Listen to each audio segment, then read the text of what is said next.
Students, दृश्य success academy online classes में आपका पुनः स्वागत है। मैं विशाल सर एक बार पुनः आपका स्वागत करता हूं। जैसा कि पिछले कई दिनों से मैं लगातार आपको पार्ट्स ऑफ स्पीच के अलग अलग टॉपिक्स पर वीडियोस दे रहा हूं और आप लोग जो रेस्पॉन्स दे रहे हैं मेरे वीडियोस के लिए, उसके लिए रियली थैंक यू। मैं यही चाहता हूं कि आप अधिक से अधिक मेरे वीडियोस को देखें, उनमें जो आपके लिए फायदेमंद चीज़ें हैं उनको पढ़िए, नोट्स बनाइए, जिससे कि आप जल्दी ही अपनी लाइफ में कुछ अचीव कर सकें। ढेर सारे कॉम्पिटिटिव एग्जाम्स लगे हुए हैं, एयरफोर्स, एनडीए, कोस्टल गार्ड। मेरे पास कई स्टूडेंट्स आते हैं ऑफलाइन पढ़ने जिन्होंने अभी अभी फॉर्म डाले हैं। मैं उनसे भी यही कहता हूं कि आप मेरे वीडियोस को फॉलो करिए, देखिए। पार्ट्स ऑफ स्पीच एक ऐसा टॉपिक है जो कि इंग्लिश में अगर मैं बात करूं एज ए कॉम्पिटिटिव लेवल की, तो सबसे ज्यादा अगर कोई टॉपिक पूछा जाता है जिसमें एरर्स पूछे जाते हैं तो वो है आपका पार्ट्स ऑफ स्पीच। बहुत लगता है कि सिंपल है, क्योंकि हम इस पार्ट्स ऑफ स्पीच की अगर बात करें तो क्लास फर्स्ट से जब से हम अपनी प्रिपरेशन तैयार करते हैं, पढ़ते हैं, तब से पार्ट्स ऑफ स्पीच हमने पढ़ा होता है। Article, noun, pronoun, adjective, preposition. लेकिन प्रॉब्लम क्रिएट होती है कि कई बार हम सही यूज उस पार्ट्स ऑफ स्पीच का सही तरीके से नहीं कर पाते हैं। मैं अपनी तरफ से पूरी कोशिश कर रहा हूं कि मैं जो आपको टॉपिक पढ़ा रहा हूं, अगर आप उनको कायदे के साथ पढ़ेंगे तो पार्ट्स ऑफ स्पीच में होने वाली समस्याएं जो हैं वो आप काफी हद तक दूर कर सकते हैं। जैसे कि मैंने आपको वीडियोस दिए जिसमें कि मैंने आपको नाउन का टॉपिक क्लियर किया, 5-6 मैंने टॉपिक मतलब आपको वीडियोस दिए पार्ट्स में। उसके बाद मैंने प्रोनाउन के आपको 5-6 वीडियोस दिए हैं पार्ट्स में। उसके बाद मैंने आपको एडजेक्टिव शुरू किया और एडजेक्टिव का आज हम लोग 7th पार्ट लेकर आया हूं मैं आपके लिए। अब एडजेक्टिव विशेषण इतना इंपॉर्टेंट टॉपिक है कि आप समझिए मुझे इसमें 7 पार्ट्स बनाने पड़े और आज जाकर मैं इस वीडियो के माध्यम से ये टॉपिक एडजेक्टिव समाप्त करूंगा। थोड़ा सा हो सकता है तो ये आज का वीडियो थोड़ा बड़ा हो जाए, लेकिन ये बहुत इंपॉर्टेंट टॉपिक है। एडजेक्टिव पार्ट 7 में आज हम लोग चर्चा करेंगे डिग्री ऑफ कंपैरिजन की, डिग्रीज ऑफ कंपैरिजन। देखिए, 2 चीजें ऐसी हैं इंग्लिश में जिसमें कि काफी समानताएं लोग महसूस करते हैं, होती नहीं है हालांकि, महसूस करते हैं। एक वर्ब और दूसरा आपका एडजेक्टिव। वर्ब्स जो होते हैं वह आपकी 3 फॉर्म्स में डिवाइड होती हैं। वर्ब्स 3 फॉर्म्स में डिवाइड होती हैं, first form, second form, third form. और अगर हम इसको अपनी इंग्लिश की लैंग्वेज में बात करें तो फर्स्ट फॉर्म को हम लोग प्रेजेंट फॉर्म कहते हैं वर्ब की, सेकंड फॉर्म को हम लोग पास्ट फॉर्म कहते हैं और थर्ड फॉर्म को हम पास्ट पार्टिसिपल कहते हैं। ठीक है ना, पास्ट पार्टिसिपल। 3 फॉर्म्स में हमारा वर्ब्स डिवाइड होती है। वही दूसरी तरफ अगर हम एडजेक्टिव की बात कर रहे हैं, जैसा कि मैं आपके लिए टॉपिक एडजेक्टिव लेकर आया हूं, तो एडजेक्टिव में जो हमारे एडजेक्टिव्स होते हैं वह 3 डिग्रीज में डिवाइड होते हैं। अगर कोई आपसे पूछ बैठे कि भाई डिग्रीज पार्ट्स ऑफ स्पीच के किस टॉपिक में आती हैं, then you have to answer only one, that in adjective. कि आप सिर्फ एक उत्तर देंगे कि डिग्रीज जो है वो पार्ट्स ऑफ स्पीच के एडजेक्टिव टॉपिक में आती हैं। ठीक है ना।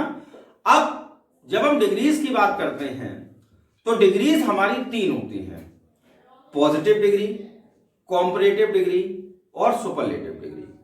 पॉजिटिव डिग्री, कॉम्परेटिव डिग्री और सुपरलेटिव डिग्री। तो आज इस वीडियो के माध्यम से मैं आपको बताऊंगा कि पॉजिटिव डिग्री क्या होती है, कॉम्परेटिव डिग्री क्या होती है, सुपरलेटिव डिग्री क्या होती है और किस डिग्री का यूज हम कहां करते हैं। ठीक है ना। कौन से ऐसे शब्द हैं, कौन से ऐसे अक्षर समूह हैं जिनको जोड़ने से हमारी पॉजिटिव डिग्री कंपैरेटिव में बदल जाती है, पॉजिटिव डिग्री सुपरलेटिव डिग्री में बदल जाती है। तो इस विषय को लेकर आज मैं आपके लिए ये टॉपिक लेकर आया हूं।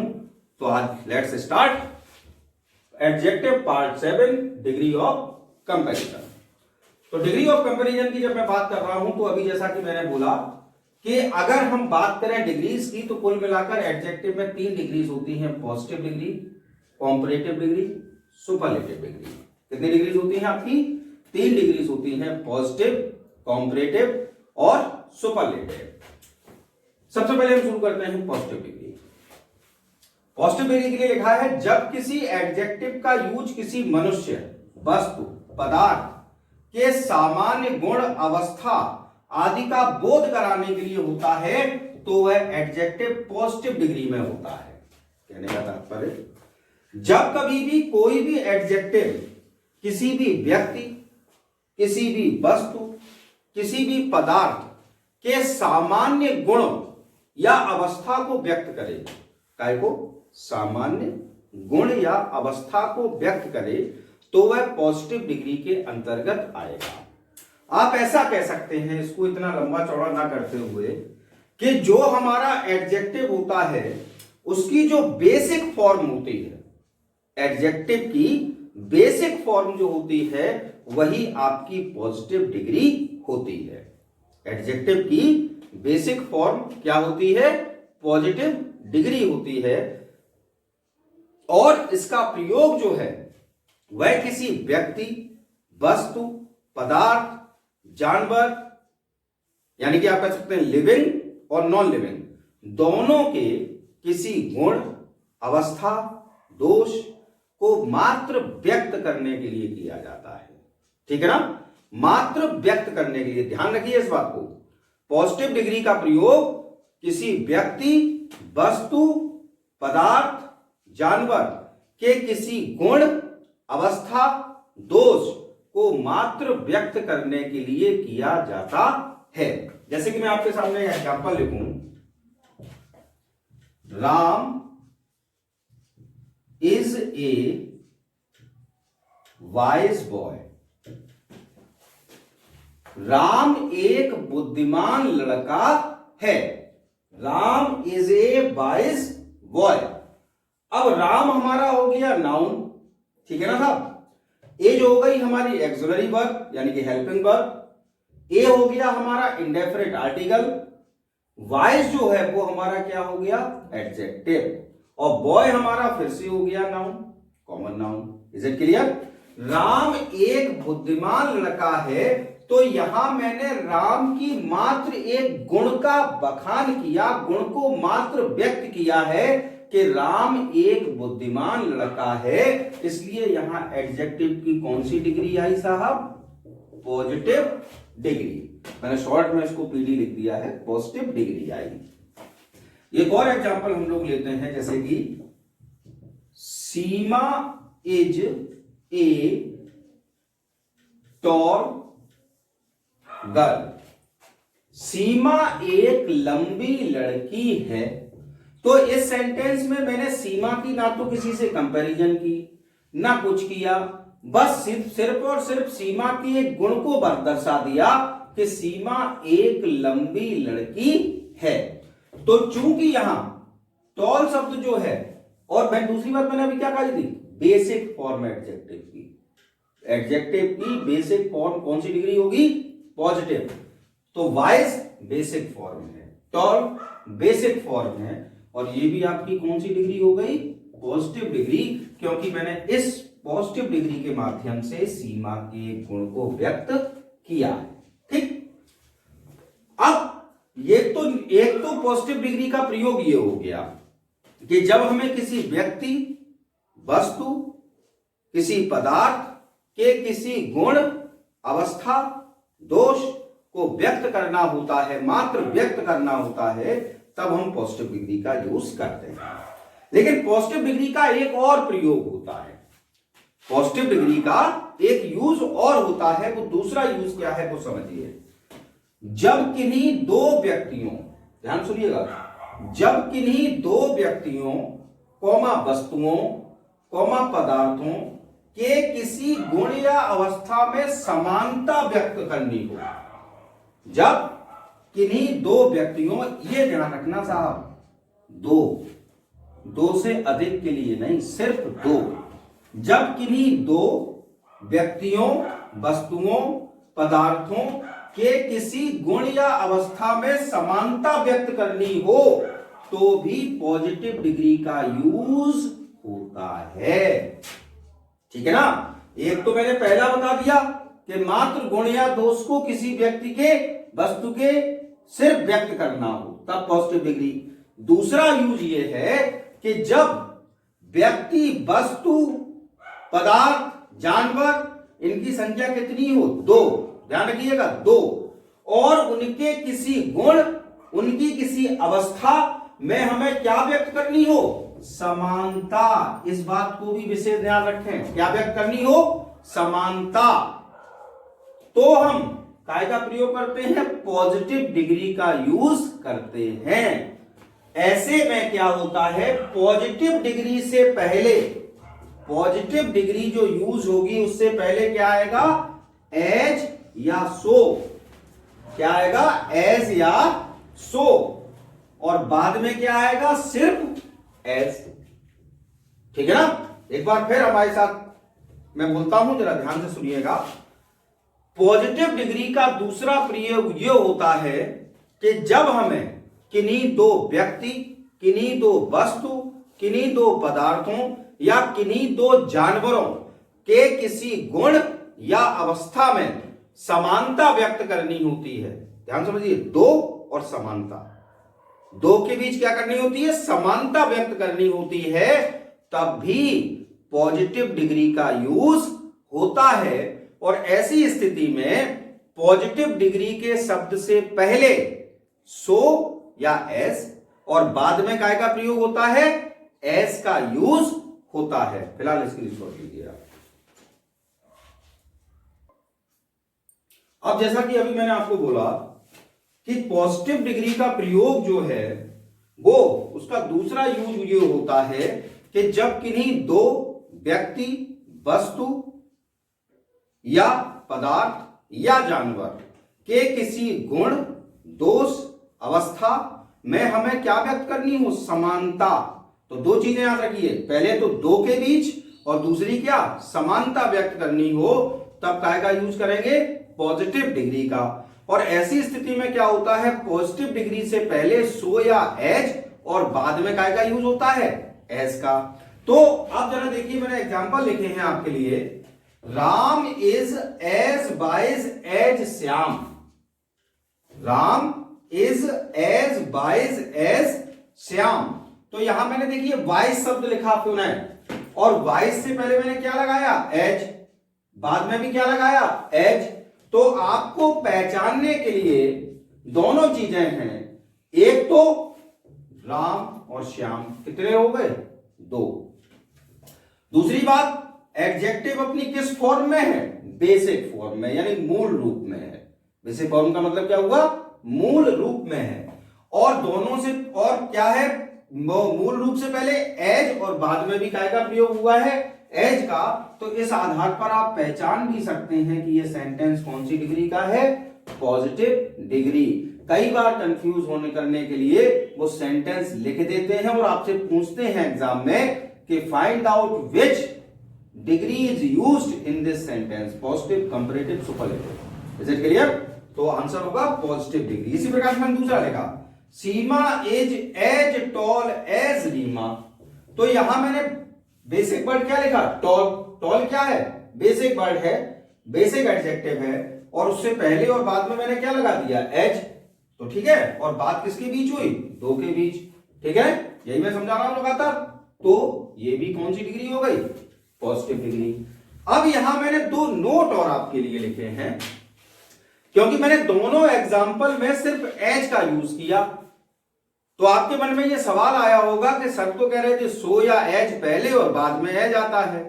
तो अब सवाल यह है कि सो का यूज कहां होता है। अगर एज का यूज तो बाद में कॉमन है, लेकिन पहले सो और एज में से कहां आपको एज लगाना है, कहां सो लगाना है।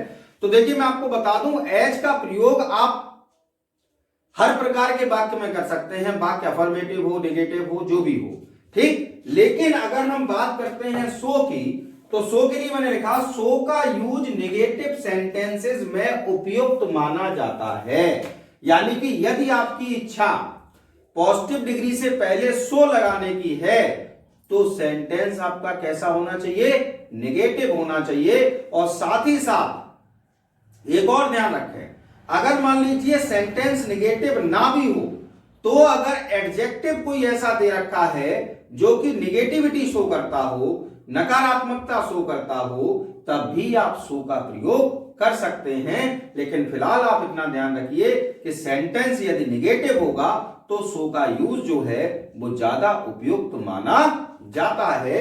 जैसे मैंने लिखा है ये example, Ram is not so wise as Shyam. Sentence हमारा कैसा है, नेगेटिव। कितने लोग हैं, 2। पहले क्या आया, सो, बाद में क्या आया, एज। क्या बन गया, पॉजिटिव डिग्री का वाक्य। ठीक। अब एक चीज और है यहां, जब आप डिग्री ऑफ कंपैरिजन कर रहे होते हैं तो डिग्री ऑफ कंपैरिजन जो है वो एक बहुत महत्वपूर्ण टॉपिक है। जब हम ट्रांसफॉर्मेशन पढ़ते हैं, आप सबने ट्रांसफॉर्मेशन पढ़ा होगा, और जो स्टूडेंट्स अभी 12th कर रहे हैं उनके सिलेबस में ट्रांसफॉर्मेशन है, और जो 12th कर चुके हैं वो सब ट्रांसफॉर्मेशन पढ़ के गए हैं। तो उनके में एक टॉपिक है डिग्री ऑफ कंपैरिजन ट्रांसफॉर्मेशन के अंतर्गत, जहां हम पॉजिटिव डिग्री के वाक्य को कंपैरेटिव में चेंज करते हैं, पॉजिटिव डिग्री के वाक्य को सुपरलेटिव में चेंज करते हैं, या सुपरलेटिव डिग्री के वाक्य को पॉजिटिव में या कंपैरेटिव में चेंज करते हैं। तो जब हम चेंज करते हैं तो कई बार क्या होता है, प्रोनाउन यानी कि पर्सनल प्रोनाउन का यूज होता है।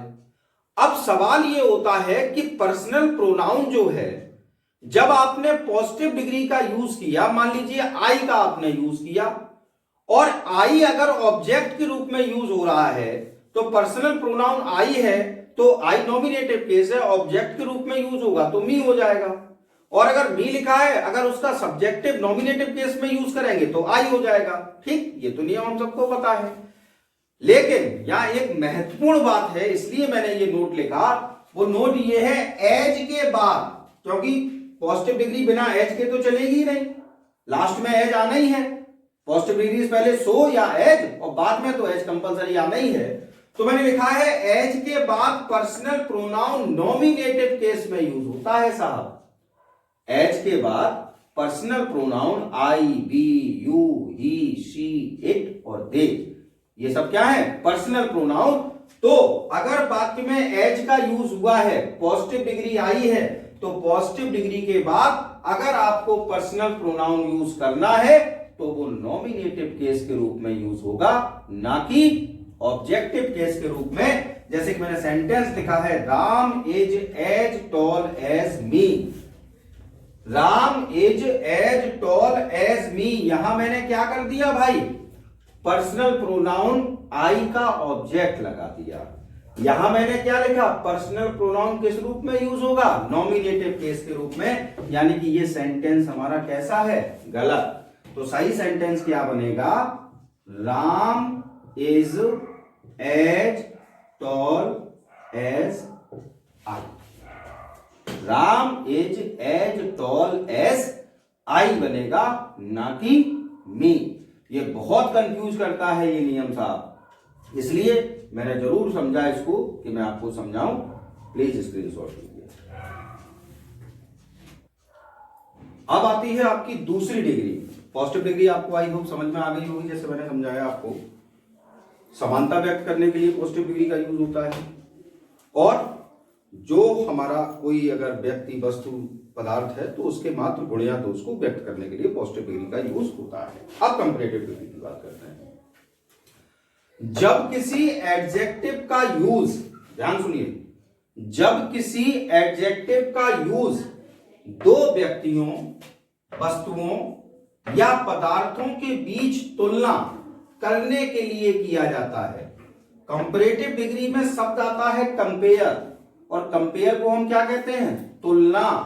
तो भैया जब किसी एडजेक्टिव का यूज दो व्यक्तियों, दो वस्तुओं या दो पदार्थों के बीच तुलना यानी कंपेयर करने के लिए किया जाता है, तो वह एडजेक्टिव की कंपैरेटिव डिग्री में होता है। वैसे मतलब तो वह एडजेक्टिव काय में होता है, एडजेक्टिव की कंपैरेटिव डिग्री में होता है। अब पहली बात तो यहां हो गई, फिर से मैं इस बात को रिपीट कर रहा हूं, फिर से मेरी बात को ध्यान सुनिएगा। जब कभी भी हमें किसी दो व्यक्तियों, दो वस्तुओं, दो जानवरों, दो पदार्थों के किसी गुण या दोष में तुलना करनी हो, पॉजिटिव डिग्री और कंपैरेटिव डिग्री में सिर्फ यही अंतर है। पॉजिटिव डिग्री में दो के बीच समानता होती थी, यहां क्या है, दो व्यक्तियों, दो वस्तुओं, दो पदार्थों, दो जानवरों के मध्य में क्या होती है, तुलना करनी होती है, और इसीलिए इसका नाम है कंपैरेटिव, यानी कि कंपैरिजन। क्या होती है, तुलना होती है। तब कौन सी डिग्री का यूज होता है, कंपैरेटिव डिग्री का यूज होता है। यहां तक बात समझ में आ गई होगी आपके। उसके बाद मैंने लिखा कंपैरेटिव डिग्री बनाते कैसे हैं। कुछ शब्द तो ऐसे हैं जो कि शब्द का प्रारूप या बेसिक वर्ण चेंज होकर बनता है, और कुछ शब्द ऐसे होते हैं जिनमें कुछ जोड़कर सफिक्स के रूप में, जिनमें सफिक्स के रूप में कुछ जोड़कर, कुछ अक्षर समूहों को जोड़कर हम क्या बना लेते हैं, कंपैरेटिव डिग्री। तो उसके लिए मैंने बताया कंपैरेटिव डिग्री में, पॉजिटिव डिग्री में ईआर जोड़ना होता है। यानी कि जब हम कोई कंपैरेटिव डिग्री का शब्द लिखते हैं तो हमें क्या करना होता है, जो बेसिक वर्ड है हमारा पॉजिटिव डिग्री वाला, उसमें हम क्या ऐड कर देते हैं, ईआर जोड़ देते हैं, और कंपैरेटिव डिग्री के बाद काय का यूज करते हैं साहब, देन का यूज करते हैं। ठीक है ना भाई, फिर से समझ लीजिए। कंपैरेटिव डिग्री में क्या होता है, जो हमारा बेसिक वर्ड है, बेसिक एडजेक्टिव है, यानी कि पॉजिटिव डिग्री है, उस पॉजिटिव डिग्री में हम क्या जोड़ते हैं, ईआर जोड़ते हैं, और ईआर जोड़ने के बाद जब हमारा कंपैरेटिव डिग्री का शब्द बनता है तो उसके बाद हम काय का यूज करते हैं, देन का। तो एक बार फिर से फटाफट समझ लेते हैं क्या है कंपैरेटिव डिग्री। जब किन्हीं दो व्यक्तियों, वस्तुओं, पदार्थों या जानवरों के मध्य हमें तुलना करनी होती है तब कंपैरेटिव डिग्री का यूज होता है, और कंपैरेटिव डिग्री में हमें मैक्सिमम शब्दों में क्या करना पड़ता है, जो हमारा पॉजिटिव डिग्री का शब्द है, जो बेसिक वर्ड है, उसमें ईआर जोड़ना पड़ता है, और कंपैरेटिव डिग्री के बाद मैक्सिमम टाइम देन का यूज होता है। मैक्सिमम शब्द में इसलिए यूज कर रहा हूं, मैंने आपको एरर्स ऑफ एडजेक्टिव पढ़ाए हैं। कई ऐसे शब्द होते हैं जिसमें ईआर नहीं आता, कुछ और आता है, आईओआर वगैरह आता है, तो फिर उनके बाद देन का यूज ना होकर टू का यूज होता है। ये मैं आपको नियम पहले ही बता चुका हूं। तो देखिए, Ram is visor then Shyam. मैंने सेंटेंस लिखा आपके लिए एग्जाम्पल में, Ram is visor then Shyam. तो यहां मैंने देन का यूज कर दिया साहब। देन आते ही समझ जाइए, THAN, देन आते ही समझ जाइए सेंटेंस आपका कौन सी डिग्री का है, कंपैरेटिव डिग्री का है। अब देखिए, वाइजर को मैंने कैसे बनाया, WISE इसमें ऑलरेडी है, जोड़ना था ER, तो क्या हुआ, नियम के अनुसार WIS, एक ई कम हो गया और ER, तो शब्द क्या बन गया हमारा, वाइजर। और तब ये बना कौन सी डिग्री का साहब, comparative degree. Is it clear. दूसरा देखिए, Seema is taller than Reema. Seema is taller than Reema.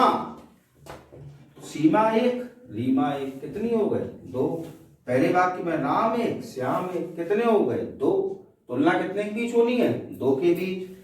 अब देखिए, मैंने शब्द लिखा टॉलर, उसके बाद लिख दिया देन। क्लियर है भाई, कंपैरेटिव डिग्री है। अब इसमें कैसे बनाया, बेसिक वर्ड क्या है आपका, टॉल, जोड़ दिया मैंने ER, शब्द क्या बन गया, टॉलर। ये क्या कहलाएगा आपका, comparative degree. Is it clear. तो कंपैरेटिव डिग्री का ध्यान रहेगा अब आपको। क्या होता है, किन्हीं दो के बीच जब तुलना करनी हो, बहुत सिंपल वे में कर लीजिए, किन्हीं दो के बीच जब हमें तुलना करनी हो तब जो एडजेक्टिव यूज होता है वो कंपैरेटिव डिग्री में होता है। कंपैरेटिव डिग्री बनाने के लिए हमें पॉजिटिव डिग्री में ER जोड़ना पड़ता है, और कंपैरेटिव डिग्री के बाद देन का यूज होता है। तो ये आपका नियम हुआ कंपैरेटिव डिग्री के लिए। अब एक नोट मैंने आपके लिए लिखा है, अभी मैंने एक एज का नोट लिखा था, अब मैं देन का नोट लिख रहा हूं। देन के बाद भी पर्सनल प्रोनाउन नॉमिनेटिव केस में यूज होता है साहब। जैसे कि हमने एज के बाद अभी नियम आपको बताया था कि अगर एज लगा है तो एज के बाद यदि पर्सनल प्रोनाउन आया है तो वह नॉमिनेटिव केस में यूज होगा। तो भैया यहां पर भी मैं आपको बता दूं कि अगर देन आया है तो देन के बाद भी प्रोनाउन नॉमिनेटिव केस में ही यूज होगा। जैसे कि सीमा इज टॉलर देन, मैंने यहां क्या लिखा था, मी क्या है, ऑब्जेक्ट, तो सही क्या होगा इसका, आई। पहला सेंटेंस गलत, दूसरा सेंटेंस सही। ठीक है ना, बोलने में माउथफुल ये सेंटेंस लगेगा, सीमा इज टॉलर देन मी, ठीक, पर ग्रामेटिकल तौर पर ये सेंटेंस गलत है, क्योंकि हमें पर्सनल प्रोनाउन के बाद नॉमिनेटिव केस, सॉरी, देन के बाद पर्सनल प्रोनाउन का नॉमिनेटिव केस यूज करना होता है, ना कि ऑब्जेक्टिव केस। स्क्रीनशॉट ले लीजिए। अब आता है कंपैरेटिव डिग्री। अभी मैं चला रहा हूं, अभी मैंने जस्ट आपको नियम दिया कि भैया देन अगर आया हो तो देन के बाद जो हमारा पर्सनल प्रोनाउन है वह नॉमिनेटिव केस के रूप में यूज होता है। लेकिन यह पूर्ण सत्य नहीं है। इसके लिए एक और नोट मैंने आपके लिए लिखा है। एक परिस्थिति ऐसी आती है जब देन के बाद भी पर्सनल प्रोनाउन ऑब्जेक्टिव केस में यूज होता है, ना कि सब्जेक्टिव केस में। वो स्थिति क्या है? यदि सब्जेक्ट के बाद ट्रांसिटिव वर्ब का यूज हो, यदि सब्जेक्ट के बाद ट्रांसिटिव वर्ब का यूज हो, यानी कि सकर्मक क्रिया। ट्रांसिटिव वर्ब का मतलब क्या हुआ? सकर्मक क्रिया। तो यदि सब्जेक्ट के बाद ट्रांसिटिव वर्ब का यूज हो तो ऐसी स्थिति में देन के बाद पर्सनल प्रोनाउन ऑब्जेक्टिव केस में यूज होगा। सिर्फ यही एक स्थिति ऐसी है जब देन के बाद ऑब्जेक्टिव केस आ जाता है, और वो ये है कि यदि क्या हो, सब्जेक्ट के तुरंत बाद क्या आ जाए, ट्रांसिटिव वर्ब आ जाए। ट्रांसिटिव वर्ब यानी कि सकर्मक क्रिया। सकर्मक क्रिया से मतलब वर्ब आया हो, उसके साथ में ऑब्जेक्ट भी आया हो, और उसके बाद देन आया हो। Subject, verb, object, then after comparative, उसके बाद देन, और तब आपका प्रोनाउन आया हो।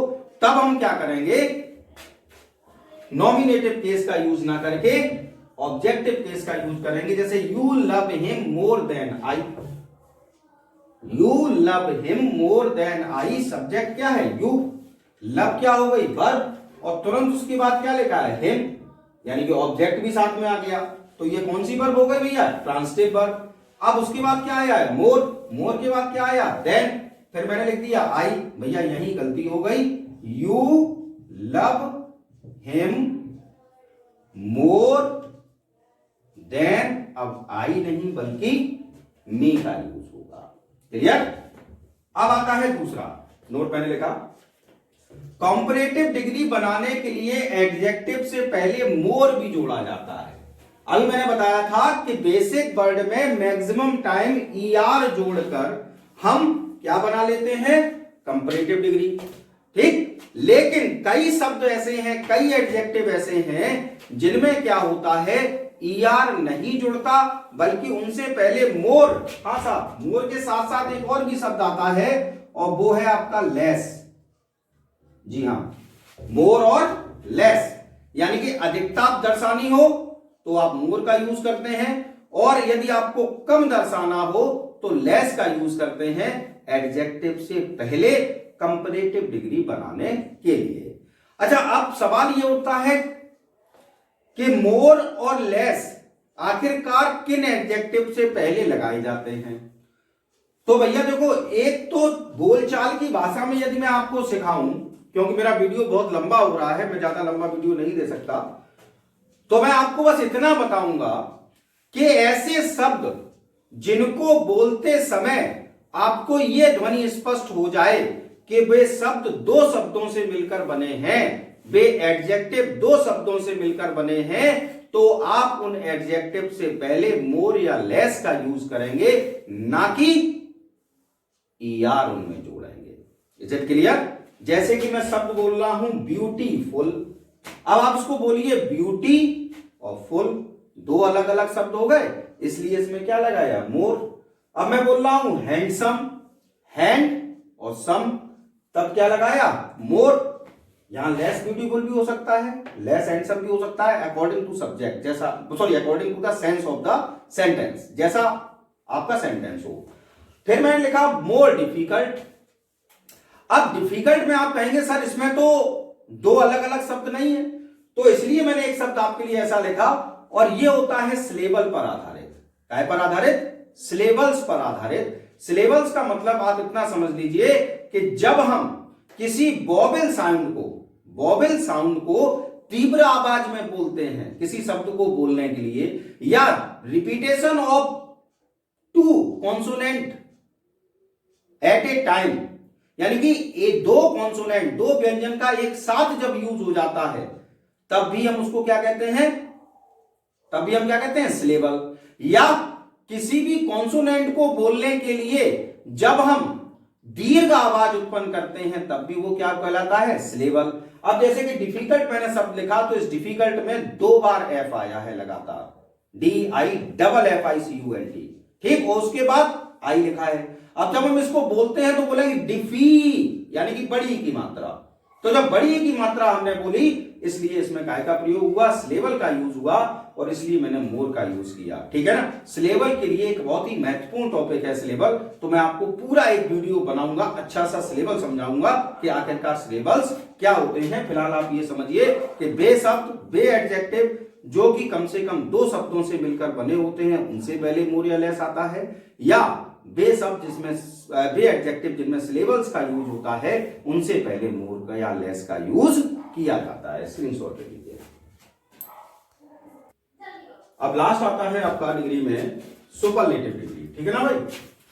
तो देखिए, पॉजिटिव डिग्री दो के बीच समानता के लिए, कंपैरेटिव डिग्री दो के बीच तुलना के लिए। अब सुपरलेटिव डिग्री का यूज कैसे होगा वो समझिए। जब किसी एडजेक्टिव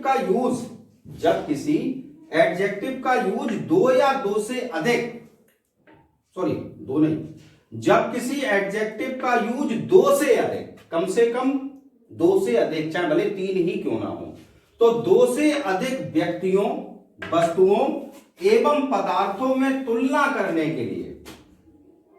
अब यहां सुपरलेटिव चेंज हो गई, इसलिए चेंज हो गई, अब तक हम बात कर रहे थे दो की, और यहां बात सुपरलेटिव डिग्री में काय की होगी? दो से अधिक की। तो दो से अधिक के लिए पदार्थों में क्या करनी हो? तुलना करनी हो दो से अधिक में, और सबसे बड़ी बात क्या दर्शाना हो? हाईएस्ट डिग्री ऑफ क्वालिटी, यानी कि जो भी हमने डिग्री का यूज किया है, जो भी हमें एडजेक्टिव का यूज किया है, उसकी हाईएस्ट डिग्री ऑफ क्वालिटी दर्शानी है, तो हम काय का प्रयोग करते हैं? सुपरलेटिव डिग्री का यूज करते हैं। फिर समझ लीजिए, जब कंपैरिजन हमें दो से अधिक व्यक्तियों, वस्तुओं, पदार्थों, जानवरों में करनी हो, क्या करनी हो? तुलना, दो से अधिक में, और जिसकी हम तुलना कर रहे हो उसकी हाईएस्ट डिग्री ऑफ क्वालिटी को व्यक्त करना हो, एक्सप्रेस करना हो, तो हम काय का यूज करेंगे? सुपरलेटिव डिग्री का यूज करेंगे। सुपरलेटिव डिग्री बनाने के लिए क्या करना पड़ता है? पॉजिटिव डिग्री में EST जोड़ना पड़ता है। कंपैरेटिव बनाई थी तब क्या किया था? पॉजिटिव डिग्री में ER जोड़ा था। सुपरलेटिव बनाने के लिए क्या करना पड़ेगा? पॉजिटिव डिग्री में EST जोड़ना पड़ेगा, और सुपरलेटिव डिग्री से पहले काय का यूज करना होगा? दा का यूज करना होगा। ठीक है साहब? अब जैसे मैंने आपके सामने सेंटेंस लिखा है, Ram is the biggest boy of this class. Ram इस क्लास का सबसे लंबा लड़का है, sorry biggest, Ram is the biggest boy of this class, तो राम इस क्लास का सबसे अधिक बुद्धिमान लड़का है। तो यहां मैंने राम की तुलना क्या किया? बॉय ऑफ दिस क्लास, यानी कि क्लास के लड़कों के साथ कर दी। अब क्लास में लड़कों की संख्या नेचुरल सी बात दो से ज्यादा, क्योंकि अंग्रेजी में नियम है साहब, अगर बात दो की होगी तो स्पष्ट तौर पर यह व्यक्त किया जाएगा कि वो दो हैं, या तो उनके नाम दिए गए होंगे, ठीक है ना, यहां ऐसा कुछ नहीं, क्लास की बात है तो हम यही मान के चलेंगे 2 से अधिक। दूसरी बात क्या है, हमने इसकी डिग्री को हाईएस्ट डिग्री ऑफ क्वालिटी दर्शाया है, इसलिए हमने काय का प्रयोग किया, सुपरलेटिव डिग्री का, कि राम सबसे अधिक लंबा है, हाईएस्ट डिग्री ऑफ क्वालिटी। ठीक है ना। तब यहां सुपरलेटिव डिग्री, अब सुपरलेटिव डिग्री बनाने के लिए मैंने क्या किया, WISE जोड़ना था EST। ये नियम है साहब, जिस एडजेक्टिव में लास्ट में ई आता है उसमें ER या EST जोड़ना हो तो एक ई कम हो जाता है। तो भैया हमने क्या बना दिया, WISE तब बन गया ये क्या, सुपरलेटिव डिग्री। और उससे पहले हमने काय का प्रयोग कर दिया, दा का। तो सुपरलेटिव डिग्री से पहले काय का प्रयोग होता है, दा का। दूसरा, Seema is the tallest girl of this class. तो भैया टॉल और टॉल में जुड़ गई EST, बन गया क्या, टॉलेस्ट। और सीमा का कंपैरिजन किसके साथ किया गया, कॉलेज की अन्य सभी लड़कियों के साथ। और फिर हमने इसको क्या शो किया, टॉलेस्ट, यानी कि हाईएस्ट डिग्री ऑफ क्वालिटी। तो Seema is the tallest girl of this class, इसमें हमने टॉल प्लस EST बना दिया टॉलेस्ट। ठीक है ना। तो ये इस प्रकार से, और इसमें भी हमने दा का प्रयोग किया। तो इस प्रकार से ये सुपरलेटिव डिग्री। अब जिस प्रकार से हमने कंपैरेटिव डिग्री में आपको बताया कि मोर और लेस का यूज होता है, उसी प्रकार से सुपरलेटिव डिग्री में वे शब्द जो कि सिलेबल से होते हैं, 2 या 2 से अधिक सिलेबल से मिलकर बने होते हैं, या वे शब्द जो कि 2 या 2 से अधिक शब्दों से मिलकर बने होते हैं, एडजेक्टिव्स, उनसे पहले जिस प्रकार से हमने मोर लगाया था, तो सुपरलेटिव डिग्री में हमें क्या करना पड़ता है, मोस्ट का यूज। जैसे कि हमने लिख दिया मोस्ट ब्यूटीफुल। ठीक है ना। जैसे मैंने क्या लिख दिया, मोस्ट ब्यूटीफुल, तो ये क्या बन जाएगा, सुपरलेटिव डिग्री। तो इस प्रकार से इस टॉपिक में मैंने आपको डिग्री ऑफ कंपैरिजन समझाने का प्रयास किया।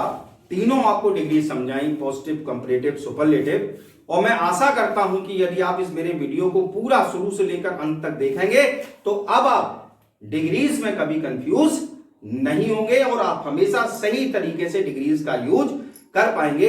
मेरा पूरा वीडियो देखने के लिए आपको बहुत बहुत धन्यवाद। अगर आपको मेरा वीडियो पसंद आया हो तो प्लीज इसको लाइक, शेयर, कमेंट जितना अधिक मात्रा में हो उतना करें। Thanks for watching.